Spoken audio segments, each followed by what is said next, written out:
खबरों में सबसे पहले बात आम आदमी पार्टी की, जिसने बीजेपी कार्यालय तक मार्च निकालने के दौरान हुए लाठीचार्ज की निंदा की है।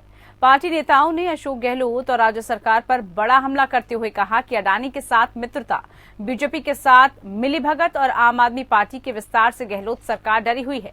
उन्होंने बीजेपी और कांग्रेस में मिलीभगत का आरोप लगाते हुए कहा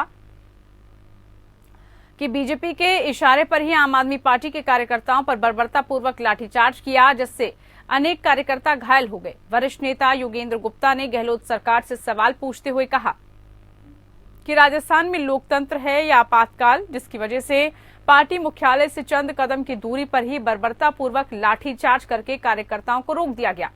अगर सड़क पर भाजपा उतरती है तो कांग्रेस को कोई परेशानी नहीं होती, लेकिन आपके सड़क पर उतरते ही अशोक गहलोत सरकार परेशान हो जाती है। आप नेताओं ने सरकार के खिलाफ कड़ा रुख अपनाते हुए कहा कि आम आदमी पार्टी आंदोलन से निकली हुई पार्टी है और वो इस प्रकार की लाठीचार्ज और जेल भेजने से डरने वाली नहीं है, बल्कि पार्टी कार्यकर्ता अब और जोश के साथ सड़कों पर उतरेंगे और जनता की आवाज बनकर बिजली, पानी, रोजगार, चिकित्सा, स्वास्थ्य, कानून व्यवस्था जैसे मुद्दों को लेकर सड़क पर उतरेंगे।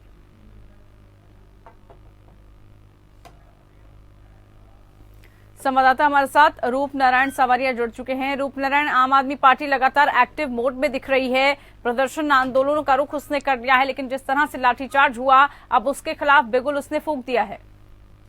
जी हाँ, मैं ये बताना चाहूंगा कि आम आदमी पार्टी यहाँ एक्टिव हो गई। पिछले काफी दिनों से सदस्यता अभियान धीरे धीरे चला रहे थे और सदस्यता अभियान के साथ साथ इन्होंने अब रोड पर भी अपना दम दिखाना शुरू कर दिया है। पिछले टाइम जब भाजपा कार्यालय को घेराव करने वाले आम आदमी पार्टी कार्यकर्ता गए थे, उस टाइम राजस्थान पुलिस ने उनपे लाठियां वाठियां बरसाई थी। इसको लेकर अब इनके जो मुख्य नेता हैं वो मुखर हो रहे हैं और इसको इश्यू बनाकर वो राजस्थान में अपनी पेट जमाना चाह रहे हैं। इसी के चलते हुए जैसे योगेंद्र गुप्ता ने भी कहा कि सब ये जो लाठीचार्ज हुआ, गहलोत सरकार हमारा कंधे तोड़ सकती है लेकिन हमारे इरादे नहीं। इससे साबित हो रहा है कि आम आदमी पार्टी जिस तेजी से यहाँ राजस्थान में पैर फंसाने की कोशिश कर रही है, कहीं ना कहीं ये तीसरा विकल्प राजस्थान में बनने की तैयारी कर रही है। और पंजाब और दिल्ली के बाद यहाँ राजस्थान में आम आदमी पार्टी को लगता है कहीं ना कहीं पे कोई जमीनी तलाश है। अगर राजनीतिक जमीन यहाँ मिल गई तो आने वाले टाइम में तीसरा विकल्प राजस्थान में बनने की तैयारी हो सकती है।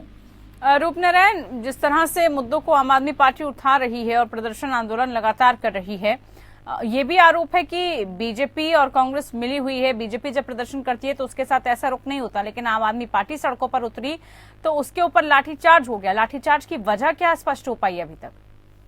देखिए, ये जो है आम आदमी पार्टी के कार्यकर्ता जो थे वो भाजपा कार्यालय में घुसने का अंदर प्रयास कर रहे थे। भाजपा कार्यालय में पहुंचते वहाँ पे जो भाजपा और अडानी का जो संबंध है उसको लेकर ये लोग यहाँ पे विरोध प्रदर्शन कर रहे थे।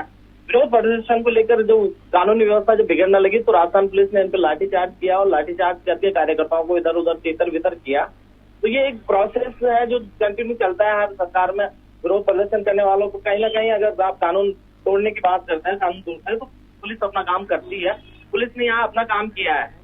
रही बात भाजपा और कांग्रेस की, तो राजस्थान का इतिहास ये है कि यहाँ पे 5 साल में भाजपा गवर्नमेंट बनती है, 5 साल बाद फिर कांग्रेस की गवर्नमेंट बनती है। तो ये दोनों पार्टियों का एक खेल चलता रहा है। हर 5 साल में कांग्रेस और भाजपा चलती रही है। कहीं ना कहीं तीसरा विकल्प जो है, ठीक है, तीसरे विकल्प के तौर पर आम आदमी पार्टी आगे आने की कोशिश करी है। ठीक है, चलिए आम आदमी पार्टी से प्रतिक्रिया ले लेते हैं। योगेंद्र गुप्ता जी हमारे साथ जुड़ चुके हैं। योगेंद्र जी, बहुत स्वागत आपका।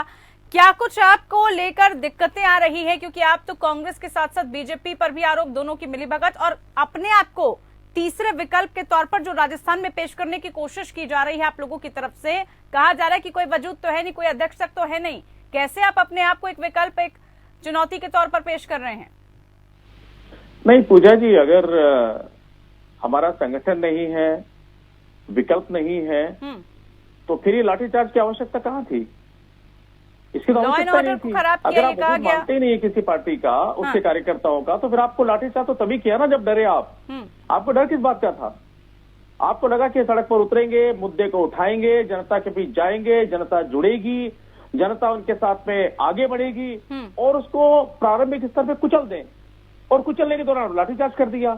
ये दुराभास अपने आप में कर रहे हैं। जो एक तरफ तो ये कह रहे हैं कि हमारा कुछ वजूद नहीं है। अरे वजूद नहीं तो डर किस बात का है? फिर आपको आने देते हमको सड़क पर, जनता देख लेती, जाने देते हमको आप। हमें कार्यालय से 20 मीटर आगे रोक दिया। देखिए, भारतीय जनता पार्टी और कांग्रेस दोनों एक थैली के चट्टे बट्टे हैं, दोनों मिली भगत है दोनों की। एक बार ये आ जाए, एक बार वो आ जाए, दोनों को कोई तकलीफ नहीं है। लेकिन उनको पता है कि अगर कोई रायता फैला सकता है, अगर इनका खेल बिगाड़ सकता है, तो वो सिर्फ आम आदमी पार्टी है। और इसीलिए आम आदमी पार्टी को शुरुआती तौर पर ही ये दोनों मिलकर के एक साथ मिलकर के कुचल देना चाहते हैं, ताकि आम आदमी पार्टी आगे नहीं बढ़ पाए। लेकिन इनको ये नहीं पता कि आम आदमी पार्टी आंदोलन से निकली हुई पार्टी है। वो ना लाठियों से डरती है, ना जेल से डरती है।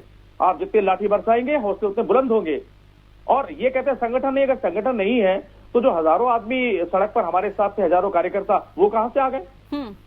अरे भाई, अभी आपने आक्रोश रैली निकाली थी, आपका तो बहुत बड़ा संगठन है, आपका तो ब्लॉक स्तर तक संगठन है। कहां थे आपके कार्यकर्ता, कहां थे आपके लोग? वो चंद लोग साथ में घूम रहे थे। एक छिन्न भिन्न भारतीय जनता पार्टी के अगर कोई नेता कहते हैं कि हम संगठन के दम पे जीत लेंगे, तो संगठन इनका पंजाब में भी था।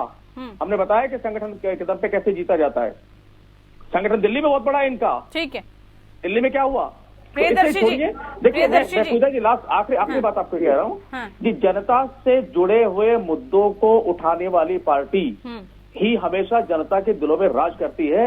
और वो आम आदमी पार्टी है जो जनता के हित में जनता के मुद्दे उठाती है। इसलिए राजस्थान के अंदर भी हम वही काम कर रहे हैं। और राजस्थान में इसीलिए हमारे ऊपर अत्याचार, हमारे ऊपर ये जो लाठीचार्ज हुआ, इसीलिए हुआ है कि हम इन दोनों का मिलकर के खेल ना बिगाड़ दें। ठीक है, आप उन मुद्दों को उठा रहे हैं।